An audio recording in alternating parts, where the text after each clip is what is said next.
dominant food system, climate change, deadening soils, nitrates in the water, factory farming, injustice, concentration of wealth. How do we both as individuals and as a community step up and support a living food system which honors the earth? Tune to Food Freedom Radio every Saturday at 8 a.m. and remember to support your independent farmers. Hey, it's Patrick. We're about to hit the ground running into the holiday season, and you're probably realizing, like many other people are right now, that your home is not ready for all those people to come over for the first time since, well, last year's holiday season. So that's why it's important to get ahead of the game right now by calling Zero Res over to take care of your carpets, tiles, rugs, and more. Zero Res has a 4.9 rating on Google Reviews with over 17,000 reviews. And the Zero Res Gotta Love It guarantee makes it easy to get what you pay for. Yes, Zero Res absolutely stands by every cleaning. This month, get 3 rooms Zero Resified starting at $149. And don't forget your air ducts. You can get $75 off any air duct cleaning this month. Call Zero Res at 952-ZERO-RES or go to ZeroResMinnesota.com to schedule your appointment today. Backward or forward spells the same. Zero Res. With a look at your AM 950 weather, I'm Patrick Lilia. Clear tonight with a low of 45, then sunshine Thursday with a high of 64.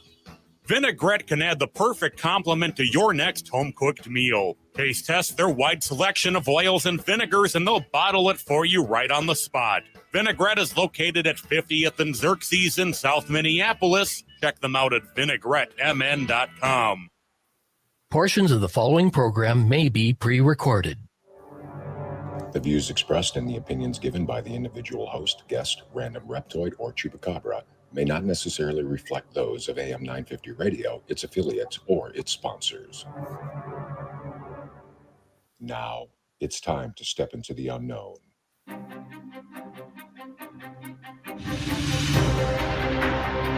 There are things people experience but never talk about. A shadow moving in the corner, flickering of the lights, a disembodied voice. We invite you to talk with us. Share your story, share your experience, because this isn't just your story. This is our story.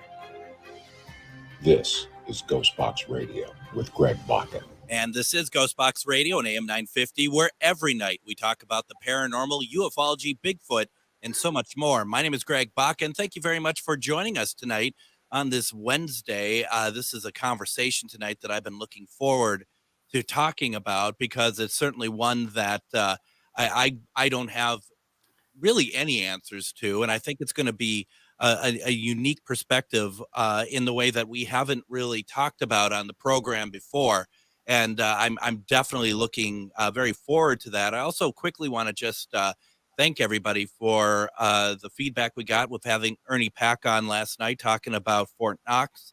That episode is available on ghostboxradio.com. If you want to listen to it, listen to the podcast version of it. We talked about a lot of stuff. We had a lot of fun, and it's worth talking about. And tonight we're going to take a little bit of a switch on that. And this is what I love about this program is that we can really go anywhere and talk about anything. And I absolutely love it. Tonight, my guest, Reverend Briana Lee, is an interfaith minister, Wiccan priest, and Reiki Master whose life has been steeped in mysticism since childhood. Early on, her family practiced energy healing and psychic shielding together, then moved into actively studying spiritual principles as a group. In her mid-20s, she survived a major traumatic event that launched her into studying alternative medicine and spiritual practices from around the world to find the means of true healing. By her early 20s, Briana was actively assisting in teaching Wicca to others, as well as writing and performing public group rituals.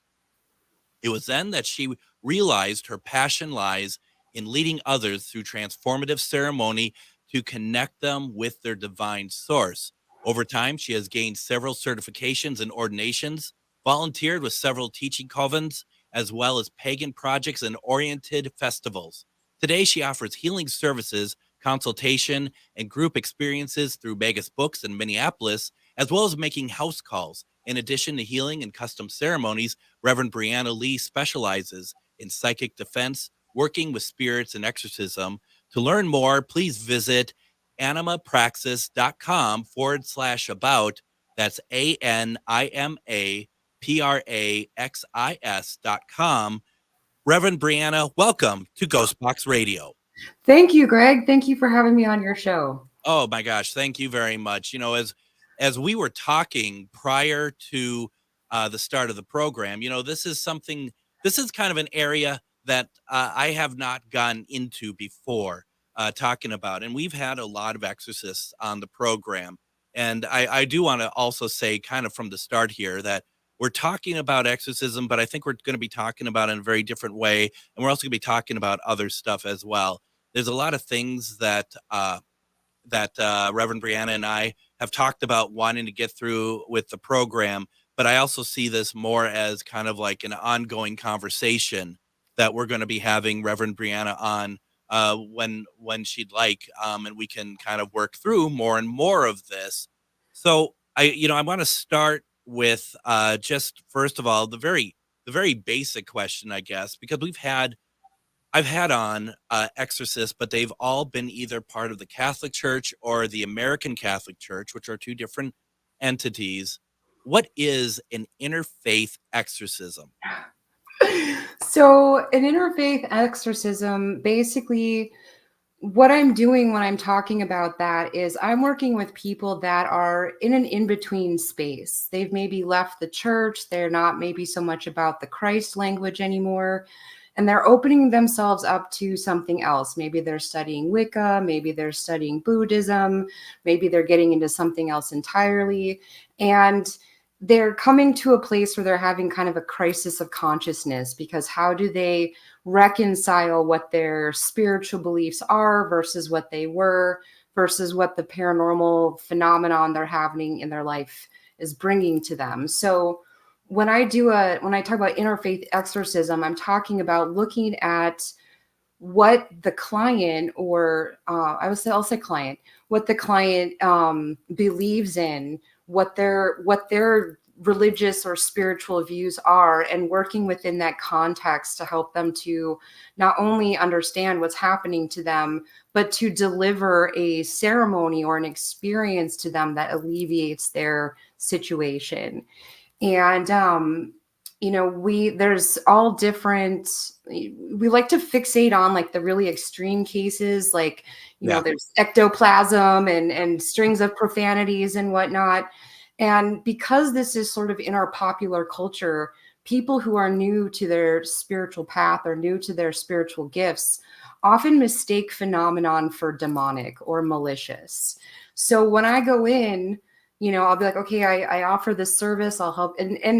And also, just to be clear, using the term exorcist is really actually quite new for me. Before, I called it entity removal, because I didn't want to step on anybody's toes or kind of get into the whole religious side of the understanding of what exorcism is.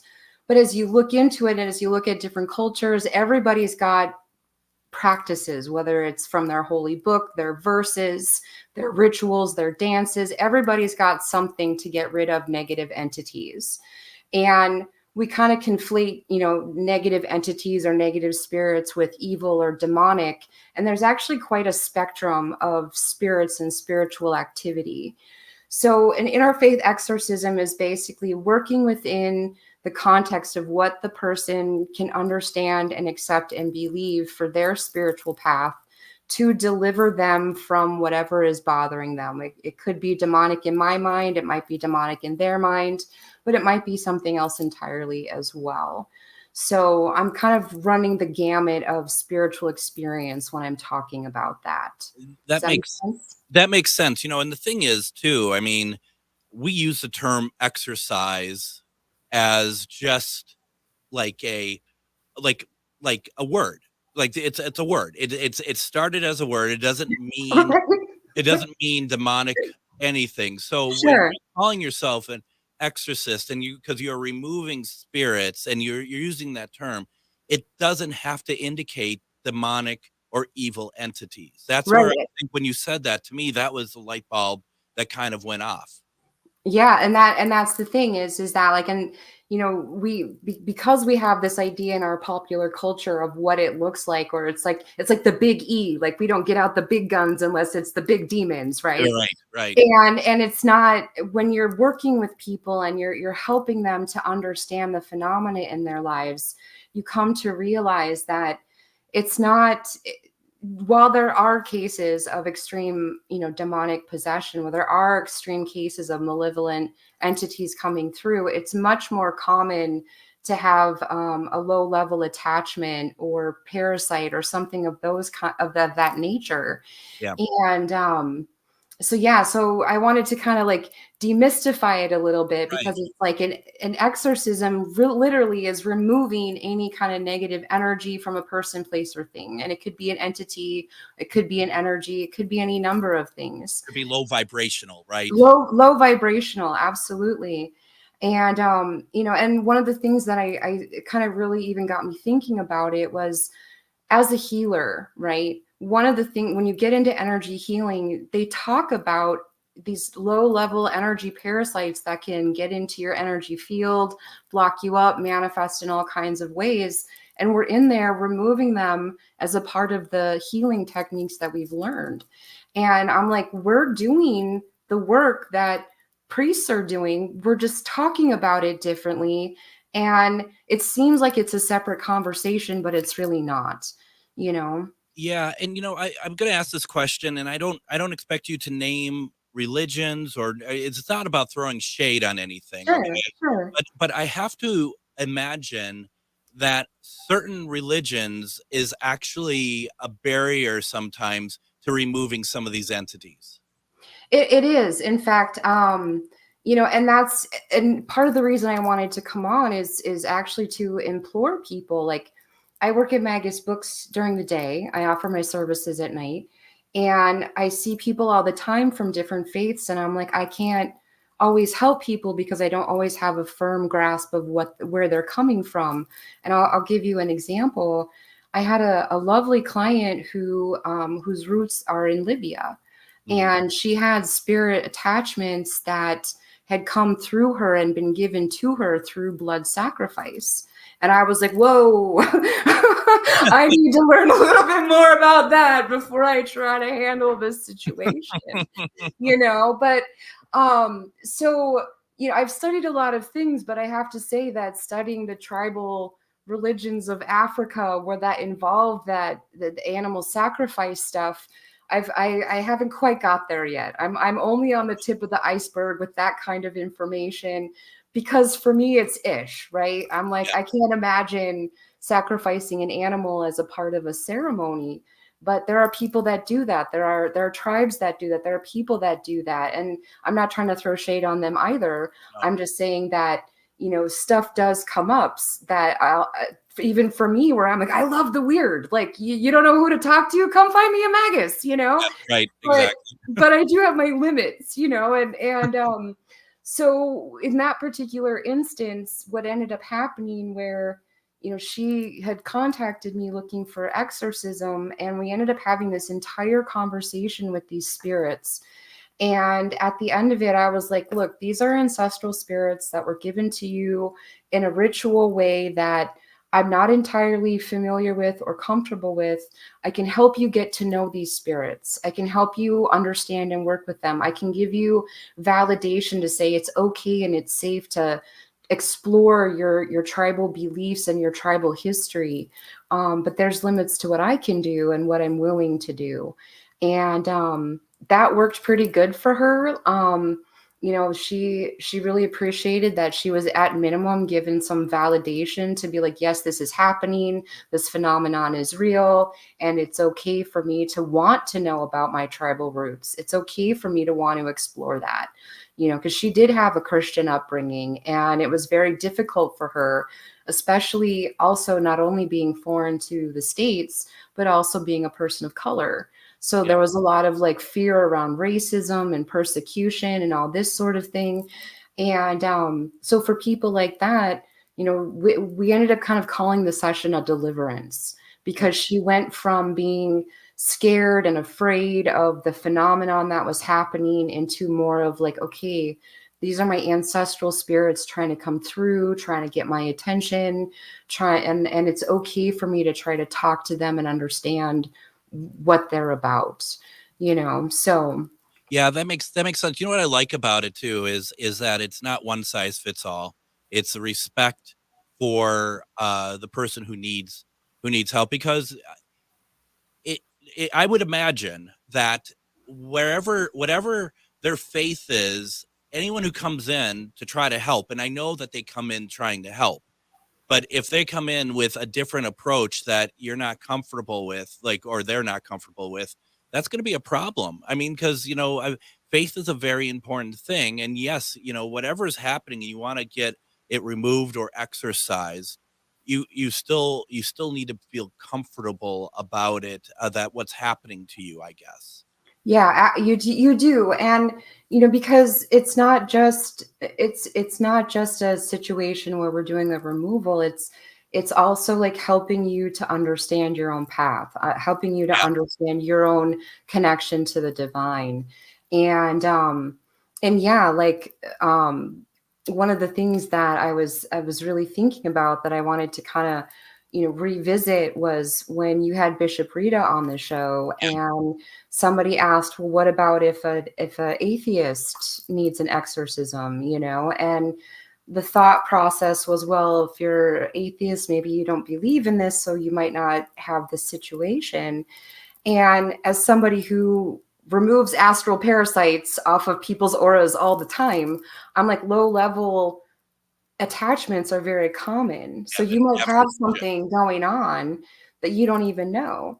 And in addition to that, I kind of want to tell people, like, your belief or non-belief does not protect you from these mysteries.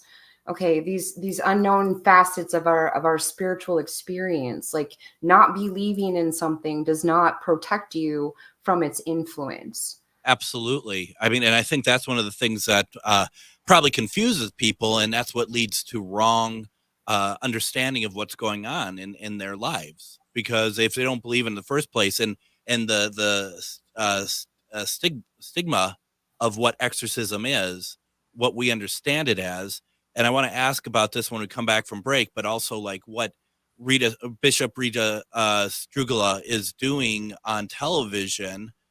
You got to wonder, that no wonder why people see it only one way. Right. Oh yeah. Because it's popular culture now at this point, and it's like, but also understanding that, like, because Christianity is like the overarching religion of our society, this is where we look to first. This is where we look to understand the nature of the spirit, whether we agree with it or not. And it's accessible, it's something that we can easily access. Some of this other fringe spirituality, stuff, it's like, who's going to come forward and talk about that and be taken seriously, Absolutely. So and mad respect, I loved that episode. I think she's great. Yeah. But there are, and this is something that really was brought home to me working at Magus, is that people are hungry for leadership. People are hungry for guidance. People are hungry for understanding.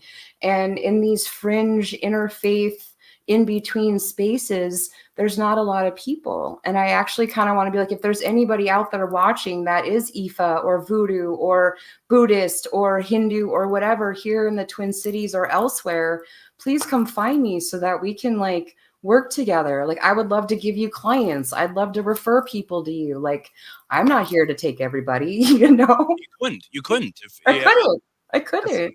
That's exactly how it is.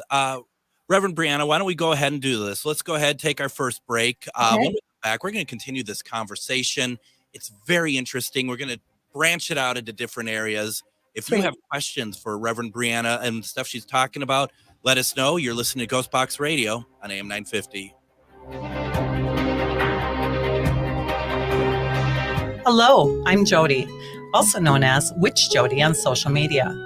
I opened Midwest Witchery and Healing in historic Stillwater because as a nurse, I love to help others. When you come and visit Midwest Witchery and Healing, you will find everything from divination and magical services, classes to ritual tools, jewelries, handcrafted candles, witchy gear, and much more. My store is a safe environment for all on their own unique path. Look for the purple door. Find out more at MidwestWitcheryHealing.com. Feeling like people just don't get the vibrant rainbow unicorn that is your celestial essence? Have you been wondering how you stepped into this infernal, mundane timeline full of muggles, NPCs, and toilet paper shortages? Here at Magus Books and Herbs, we get you, and are staffed with real-life unicorns just waiting to help you rediscover your shine. So come explore your magical side with books, herbs, incense classes, and more at 1848 Central Avenue Northeast in Minneapolis or online at magusbooks.com. Reach your highest level of consciousness and well-being with MetamorphosisConnections.com. MetamorphosisConnections.com is an online directory of the best holistic and metaphysical practitioners to help you make your most informed choices. You can search MetamorphosisConnections.com for classes, events, wellness and life coaches, plus metaphysical products and shops.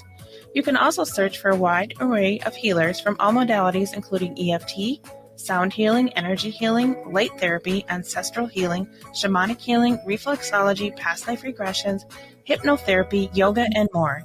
And if you're not sure where to start, the search feature on MetamorphosisConnections.com is tailored to help both those who know what they are looking for and those who are just starting. Come explore the possibilities for your higher self by visiting MetamorphosisConnections.com. Their experienced practitioners can guide both beginners and those that are already on their spiritual journey. That's MetamorphosisConnection.com, your link to direct you on your spiritual transformation. Don't drive too fast or you will miss Scott Jamama's Hot Barbecue. Scott Jamama's offers huge taste out of a little place. Located at 3 West Diamond Lake Road near the intersection of Nicollet Avenue and West Diamond Lake Road in Minneapolis, this tiny hole in the wall offers mouth-watering baby back ribs, grilled chicken, and half-pound pulled pork sandwiches. Don't forget to add the potato salad, spicy baked beans, twice-baked potatoes, and delicious desserts. Find their hours and full menu at scottjamamas.com. You know, I think the real question is, why have I not been to Scott Your Mama's yet? The mystery on everyone's mind. Why, Greg? I just don't understand. I love barbecue, and I haven't been there yet. I want to get a group of people to go out there with me, and I know Adam was in. I'm going to see who else can join me on that because I am down for it. That's all I know. And of course, at 10, whatever it is at night, right. I'm hungry. And I want some baby back ribs. So anyway, that's me getting that out of the way. We have on tonight Reverend Briana Lee. She's an interfaith minister, Wiccan priest, and Reiki Master. We've been talking about interfaith exorcisms. A couple things I want to kind of talk about, Reverend Briana. First of all, we had a comment here I'd like to read real fast, and that is. Janet says, so very glad I found your channel. Thank you and your guests for being so informative on various subjects. Shared Halifax, Nova Scotia. So, Janet, thank you. I remember when you found us, and I'm very glad that you haven't left and haven't been scared away. So there is that. My goodness, it is really it's interesting. And one of the things too, I'm glad that we have you on tonight is before the program, I had a couple people reach out and they're like, I'm going to listen, but I'm kind of worried because you're going to be talking about exorcism and stuff. And I kind of had the feeling that we are going to have a conversation tonight that is kind of how it's going right now, that it is a positive thing. It's all about helping. And what I really like about it, and don't get me wrong, I am not, I've have a number of these exorcists on my program, and there are some very dark energy out there. I am not taking away from them. I'm not saying what they're doing is not real. I am 100% invested in what they're doing, but we have to talk more about it. And I like the approach that you're taking on it because it's one that will, I think it's an easier pill for people to swallow, first of all. Sure. Yeah. Yeah. And, I'm like, I came in and out. Welcome back. Thanks. Were you also, oh my God, honey, and then it was gone. were you also so, thinking I wanted to acknowledge that, yes, there are some very dark things out there. And yes, I have experienced some of them. Okay. And I am not in any way, shape, or form trying to take away from other people's work or what they do or the realities or how they look at things. My intention is to come forward and say, okay, there's a lot of different ways to look at this. And there's a spectrum. There's a spectrum of things that happen in the spirit world. And even though you might not be experiencing something to the level of profanities and ectoplasm and whatnot, and not to take away that those experiences happen, but maybe try to help people understand what things lead up to that so that you can start practicing something that helps protect you from going down that road. That's one of the things I'd like to get into is like understanding where the entry point is and how to protect yourself. Like that's kind of my whole jam. Like, how do you protect yourself from these things? Like, people are awakening to their spiritual gifts. They're exploring other things. They're going out into the wild, wild west of the spirit world. And there's very few people available, at least obviously, to kind of help them navigate. And there's so many ways in which someone can get an attachment or get a spirit. And it can lead to more dangerous and ugly things down the road that require bigger guns, So I would say then, right, that this is like almost taking medicine's not quite the right word I'm going to use, but I'm going to use it anyway, where, it's not, you don't take something because you ran into it and you have the problem. You want to do stuff that's preemptive. You want to start now. I would assume that what we're also talking about is, your general demeanor, how you present yourself, and the stuff that you're talking about. I'm assuming that this is something that, you don't have to wait till something bad happens. You can start on this now. Yes, absolutely. And you should. Like, if you have any interest in the paranormal, if you go out and do investigations, if you attend seances, if you play with the Ouija board, if you read books about summoning spirits, like, before you get into any of that, you need to know how to perform hygiene energetically and protect yourself.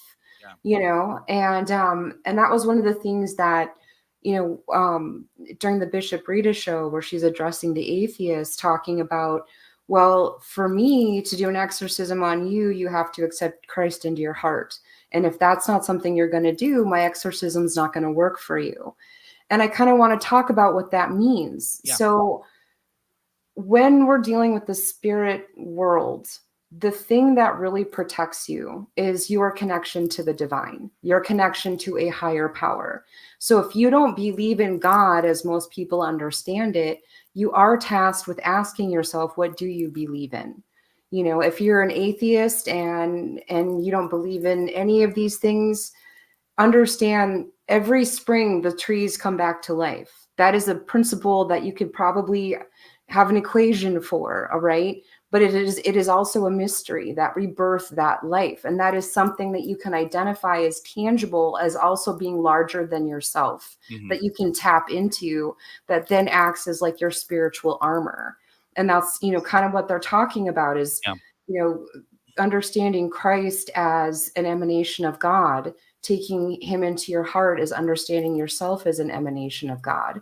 And it is that replugging into that divine that protects you and creates your spiritual armor. Okay, so you don't have to believe in Christ. You don't have to believe in God of the Bible, but you do need to believe in something. And you need to really ask yourself what that is before you start delving into the paranormal and the seances and the psychic powers and the rituals and whatever. Because once you start opening up, it's like anything any number of things could happen and come through and become a part of your energy field. You can pick up stuff that you don't even know how you got it or where it came from. And then your contact trying to figure out who can take care of it. And it doesn't need to get to that point. No, it doesn't. And it doesn't help the situation either that you get people who do this. And we may have seen examples of this at the Masonic Lodge event where people, they're looking for the extreme. Yeah. They go into it looking for the extreme, you know, and you know, I always find that those, in my mind, and I could be wrong, in my mind, the people who are looking for the extreme actually really don't believe. Because if you're going looking for the extreme, that means you haven't dealt with the realities of what can happen to you in these situations. Right. And it's a form of thrill seeking, you know, and that is ultimately incredibly disrespectful to the spirits. Yeah. And if you're going to do this, if you're going to try to talk to spirits, communicate with them, you have to show a certain level of respect. And going in there with this intention of like, how extreme can it get? How out of control can it get? You know, really is not only disrespectful to the spirits and the place that you're visiting, but on a certain level is kind of disrespectful to yourself. You know, where are you coming from? And it's that lack of self-awareness that I think does people in all the time. They treat themselves like a petri dish. You know? Yeah. And I'm glad you brought up that experience, because I was like, oh, I kind of want to talk about that too. You mean where people are dropping like flies? Right. I mean, and even me, you know, I was like, and I felt really bad. I was like, what should I have done? You know, should I have like done this or that? And I'm like, so for people that don't know, I attended Greg and Char's paranormal weekend. We investigated the Jasper Lodge. And when I went upstairs, and even before then, we were taking a break and people were starting to feel ill. They were starting to feel sick. There was some weird energy going on. And then when I went upstairs, my group did, I'm just hanging out waiting for us to get started. And this incredible pressure like came over me to the point that not only did I feel nauseous, but I got the shakes. And side note, whenever I'm getting intense energy thrown at me, I get what I call the spirit shakes. Mm-hmm. And Greg here was kind enough to sit with me while I worked through it, trying to orient myself and decide what the best course of action was. And, you know, I had an arm injury. I was tired from the night before. I decided that my best course of action was to just go home and take care of myself. And that's the thing, you know, when you do this work, you got to, in the immortal words of Kenny Rogers, you got to know when to hold them and know when to fold them, you know? And that night I was like, I'm folding, I'm out. And now I have to say, for the sake of my business, that they're not all like this. The night before was great. Yeah, the night before was fine. But you know what I think, and I'd love your thoughts on this, and we don't have an answer. I mean, Char has given a lot of thought to it. I've given a lot of thought to it. You know, we talk about respect. Mm-hmm. I wonder, being in the Masonic Lodge, and we got permission from the Masons that currently work there. We got permission to do certain things. Like I took a painting of George Washington and I moved it to the altar because I wanted specifically to try to get him through Spirit Box. We got that from the Mason that was there. But that doesn't necessarily mean that that's okay, does it? Not necessarily. And, you know, it's hard to know. I mean, we're talking about intelligences on the other side of the veil. Yep. You know, and it can be hard to predict what will or will not upset them. Mm-hmm. You know, and we did preface the group, you know, about being respectful to everything. But we can't know people's inner thoughts, and we can't necessarily know unless we take the time to feel out each one, whether or not somebody brought something with them. But what I ultimately got out of that evening was that the spirits that were there decided they'd had enough. Very much so. Know? They were just like, you know what, we're not liking it was either something about, and I don't know that, and I'm not trying to pin anything on any individual, but it could have just been that they decided that they weren't having it, because it is a secret society. They don't allow just anybody in the building, so while on the surface we were trying to be respectful, we can't know what other people were bringing in or thinking.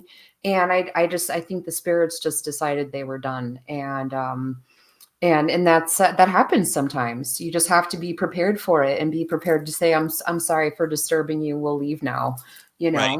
I think we've decided in the future, Shar and I,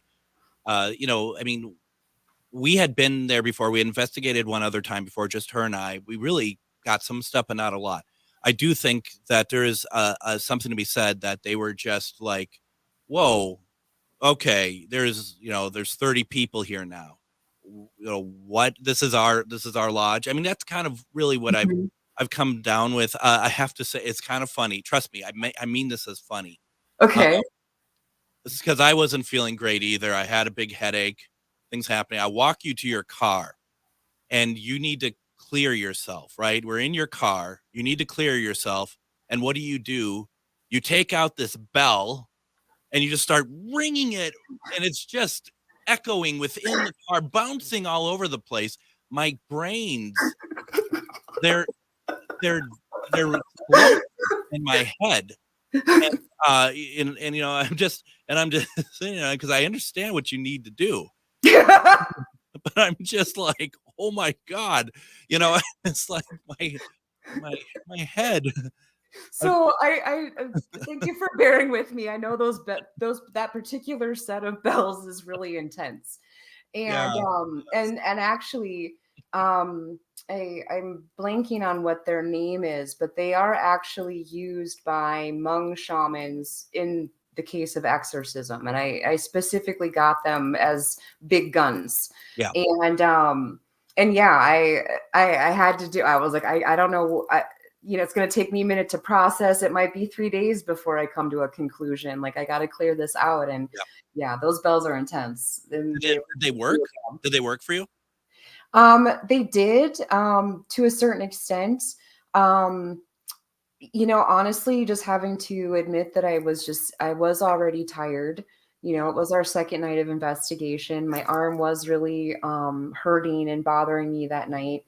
And also I had eaten kind of a heavier lunch. So I was like, all those things together kind of made me like susceptible, if you will, more than usual. Mm-hmm. And I was still feeling a little off into the next day. So I did have to do some more cleansing work after the fact. There was, and within our group, it wasn't the next day things were fine either. Yeah, okay. Very much so. Very much so. We learned a lot that night, I think. And I think that's one of the things you can't always figure out when doing these type of events. And these type of events are created in a sense to give people the most value, if you will. Right. Like you said, we were up late the night before. We didn't do really anything Saturday. We started a little bit later Saturday, but still it is a lot. It's an endurance to do these sort of things. And we try to take care of ourselves, but all sorts of stuff happens, don't they? It's just, it does. Yeah. It does. Yeah. And you have to understand that when you're engaging in this stuff, as you get tired, if you're depleted, if you're not in a fully grounded place, you are more susceptible to the influence of spirits. If they get disturbed or upset by your presence, you're going to feel it even more than if you were well rested and, on top of your health game, Absolutely. Briana, I want to go ahead and do this. I want to go ahead, take our next break. Okay. When we come back, there's a lot more we want to talk about. Jared, I see that you have a comment that we're going to talk about here. And anyone else has questions or comments, leave them for us. You're listening to GhostBox Radio on AM 950.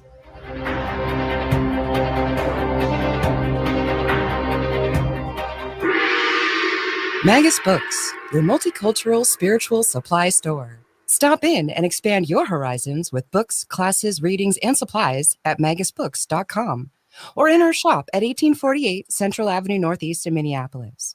From the best incense to beautiful statues, we have supplies and books for your spiritual explorations. Come in and chat with our knowledgeable staff and get what you need for your next adventure, whether you're fighting ghosts or opening your third eye. Check us out today at magusbooks.com. Hello, I'm Jody, also known as Witch Jody on social media. I open Midwest Witchery and Healing in historic Stillwater because as a nurse, I love to help others. When you come and visit Midwest Witchery and Healing, you will find everything from divination and magical services, classes to ritual tools, jewelries, handcrafted candles, witchy gear, and much more. My store is a safe environment for all on their own unique path. Look for the purple door. Find out more at MidwestWitcheryHealing.com. If you own a holistic or metaphysical business and are looking to expand, then you need to be listed on MetamorphosisConnections.com. It's a network where you can grow with like-minded practitioners and reach new clients. MetamorphosisConnections.com is an online directory you need to list yourself and your business. Our platform makes it easy for you to create listings of your products and services, and you can also choose to list your classes, events, and so much more.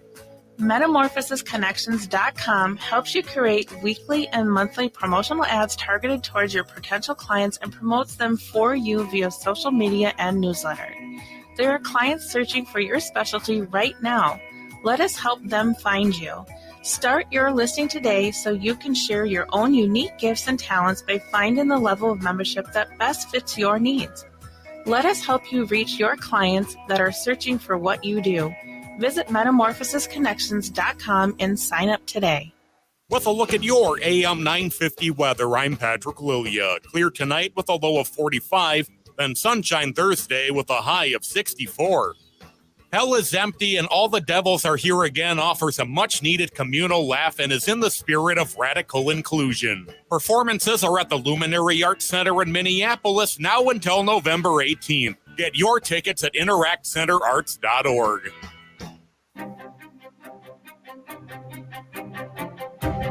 And join us tomorrow on GhostBox Radio with Greg Bakun. We're going to have on author Lester Velez talking about his book, The Unknown Other, an Existential Proposition of Alien Contact. That is going to be a very interesting conversation tomorrow. I am honestly, I'm not 100% sure where that's going to go, but I've been really looking forward to talking with him for a while. And I hope that you all are able to join in as well with that. But we are continuing our conversation with Reverend Briana Lee, who is an interfaith minister, Wiccan priest, and Reiki Master. I'm having a great time with this conversation tonight. We're really talking about some good things that I think that need to be addressed, and we really are just scratching the surface here. So there's a comment I want to read first, and I don't think it even picked up everything. It's more of a book, but Jared wrote, "Hey Briana, I see that he left off my name. Jared, are you paying by the letter or something when you do this?" Hey Jared. So Briana helped me almost a year ago today with a terrible situation my roommates of the time put me through. They were trying to hex me to death, attach a specter to me, and messed with my life for a week to 10 days, 10 nightmares a day before weaken my mental strength, and a few days of crazy happenings around the house with Spectre messing with me. She was able to pick me up and provide me a safe place to stay for a few days while helping me detach. I'm believing he's saying detach from the Spectre. I mean, that sounds pretty serious. Thank you, Jared, for commenting. Thank you for listening. Yeah, it was a pretty serious situation. He called me and was talking about this experience that he was having, and he didn't really know what to do about it. And so I picked him up and I brought him to my house. I have a temple space in my basement, and so I kind of brought him there so we could do some healing work, help him to kind of detach and get a game plan going. And after hearing his story, I came to the conclusion that what we needed to do was a hex breaking. So I did do a ceremony with him, and then I did an additional ceremony to break up the energy that was being thrown at him, let him stay with me for a couple of days to recover, and then took him back home. And after that, he was able to navigate some things, get out of a situation, move on to a better living situation, better work situation.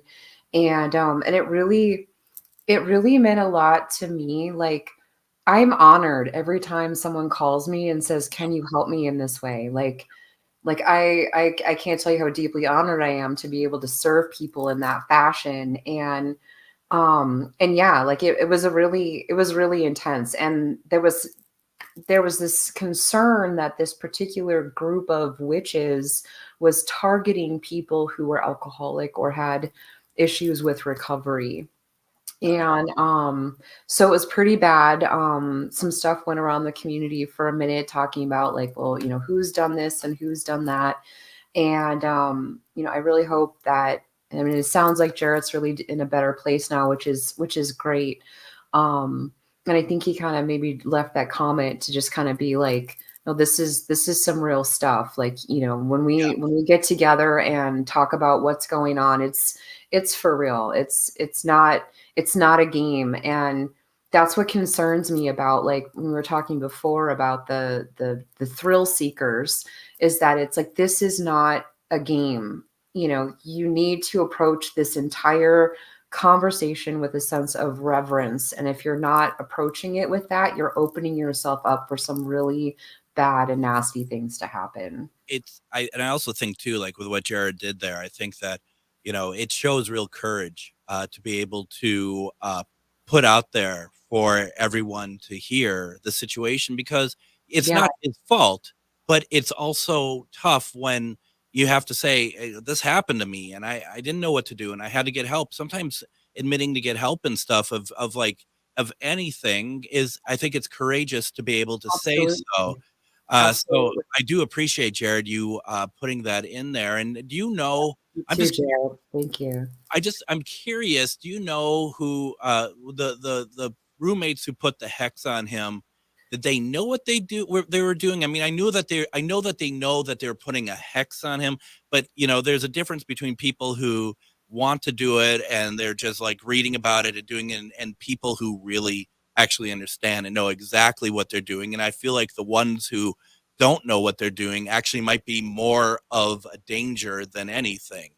I'm just curious if you know what I thought. Well, I mean, so in this particular scenario, what information I received was that there was kind of a ringleader. So there was one person who was the experienced practitioner who was kind of recruiting or egging their friends on into following suit into some of these, I don't know, practices. And yeah, like, people who are new and experimenting don't fully understand the impact of what they're doing. They're simply hoping that impact happens. And that can be dangerous for the target as well as for the practitioner, because you don't know what you don't know, and but the more practiced you are, the more experienced you are, you do become more dangerous. That is a fact. And but people don't always necessarily understand their impact, no matter what level they are, and or what can happen to them in performing this kind of magic. If it comes back on you for whatever reason, because we broke the hex or sent the energy back, or called upon divine justice, called upon Archangel Michael, like any number of things we could do to handle a situation, you don't know what the repercussion is going to be. Like in Wicca, we talk about the threefold law, which is anything that you put out comes back times 3. Yeah. Okay. So if you set out with a negative intention, you are not immune to the effects of that intention. It's going to come back to you one way or another, whether you will like it or want it or believe it or not. Yeah, that makes a lot of sense. I'm just kind of curious over here because I have a healing hand, and what I mean by that is like I feel like that I can actually give out energy from it. Sure. And I know when, it, and the reason why I even bring it up is because ever since we started talking this last segment, it's really started to like warm up. Like it really Oh, feels like, I don't know why though. I don't understand why. okay. Like it's Okay. just weird to me. Sure. So when you talk about your healing hand, is it specifically through your right hand It that is you my right usually? hand. Yep. Okay. Because I mean, that could be like part of you and your inner knowing is feeling activated with this conversation or this Sure. aspect of the conversation where you're just like, whoa, I can feel that there's some pain there. I can feel that there's some, shame there. And there's a part of you that's maybe like, oh, I'm getting activated because I want to offer that healing, or I want to offer that protection, or even on some subconscious level being like, now I need to protect myself from anything that might be coming at me. It's interesting, isn't it? Yeah. It hasn't felt this way in a while. Moving on though, because I don't want to turn this about me. Tamara has a comment. She asks, "Can you share?" And we have about 6 minutes left. Okay. Can you share what you know about hereditary attachments? I mean, the idea of there being entities or attachments that attach themselves to a person, but then follow the family line. Okay. Tamara, thank you for asking that question. That is a great question. Yes. I will be honest and say that this experiencing hereditary attachments or hereditary demons, my experience of it is relatively new. Okay. Just within the last year, I actually experienced not just for my own family, but in the family of a client that I had. And if I've had a couple of clients that have had this situation, and hereditary demons, if you will, can come about in a number of ways. Like it can be somebody cursed your family at some point. Somebody was into witchcraft and decided they didn't like something about somebody, and they sent a demon or a spirit or whatever to follow them. And then that spirit went on to follow the family. There's also, I do believe that there are spirits that belong to family groups that maybe at one point in time were worked with and were then subsequently forgotten about. And they become demonic because they're not honored, worshipped, or fed in some fashion. And so they start acting out to get attention. Yeah. You look like did you want to say something? No, I'm just listening. I mean, the question I have though about that is, how do you know it's hereditary? Because if you're not, is that mainly like through like word of mouth or something? And then by saying, I mean, from generation to generation, right? Sure. And Sure. do you actually manifest it if it wasn't really necessarily that? Are you manifesting it if that's kind of the lore of your family, and that you are talking about it so much that you are you're actually creating it because we manifest that stuff? And before you answer, I just want to say, Jared says, thanks for reading my comment. Sorry I didn't say hi to you. I am just kidding. Just please know that. All right. So what about that, Reverend Briana? Okay, so how do we know we're not manifesting a spirit based on the family lore or what we imagine to be true?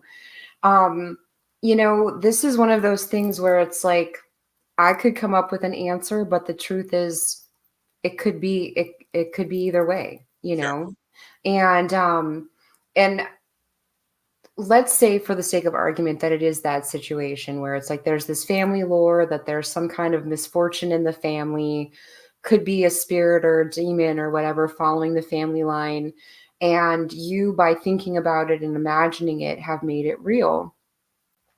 You also then have the power to dispel it, get rid of it, change it, transmute it. And simply becoming aware of it is power in and of itself. Because once you become aware of it, then you begin to have control over it. And the thing about psychic abilities, I mean, it's subjective. What you perceive versus what I perceive can be two very different things. And we could be talking about or looking at the same spirit, you know? So it kind of becomes a matter of, it doesn't really matter if you imagined it into being or if it's been there the whole time. It's a thing that you now have to deal with. Sure. And work through. And I see we're almost out of time here, Greg. We are. So I have to apologize to Tamara because I did hijack her question where you have right. But I'm like, let's pick up next time. Well, and that too, but next time. Also, how can people get a hold of you so that if they have questions or need your help? Absolutely. So I am in at Magus Books Wednesday through Saturday. You can find me in the shop. You can call there to call me. I do take consultations, spiritual advisory appointments there. I also take Reiki and polarity appointments there as well. But if you need something where you need more personal attention, you want it after hours at your house or something of that nature, you can definitely contact me through my website. My email is listed there. I have a contact form there. If you want to shoot me an email before you book a consultation call, you can do that. My email is Reverend Briana Lee @gmail.com. You're welcome to email me anytime. That is perfect. Reverend Briana Lee, what a great conversation. Thank you very much for joining me tonight. This was awesome. Thank you so much for having me, Greg. And thank you to everyone who commented. We'll do it again. And thank you. Tomorrow, we're going to be talking more about aliens. Join us. Everyone, have a great night. Come on, you know it's true. Work is almost bearable when the Stephanie Miller Show is on. AM 950 KTNF, St. Louis Park, Minneapolis, St. Paul.